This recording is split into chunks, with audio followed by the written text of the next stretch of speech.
Kapag nagpapalakas ka ng kotse, yung clutch mo dapat pang malakasan din. Kung ano ang torque ng iyong sasakyan, dapat at least ma-match. Or better yet, mahigitan pa ng iyong clutch. At kung hindi, sliding clutch lang naman ang abot mo, boy. Katulad na itong nangyari sa akin.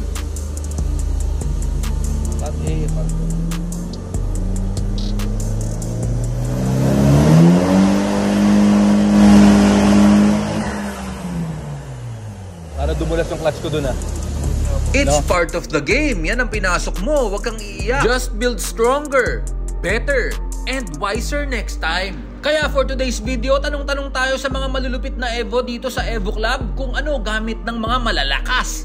At kapag malakas, sure ball, matigas yan. Mahirap i-daily. Paano yan? Ginagamit natin sa traffic itong mga Evo natin. Pero kumalma ka at huwag mawala ng pag-asa dahil ito ang sagot ng mga malalakas. Presenting Uniclutch, made in Australia, lupa ng mga kangaroo tsaka mga pinakamababangis na GTR, Evo tsaka kung ano-anong pwedeng sumagad sa power.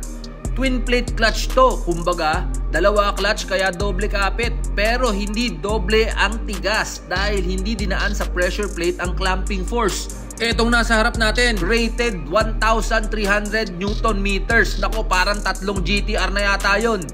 Pero teknikala na yan. Basta sabi ng mga nakakagamit, malambot tsaka madali i-modulate.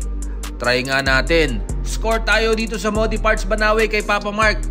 Abangan sa mga susunod na video kung ano ang mangyayari sa atin dito. Let's go!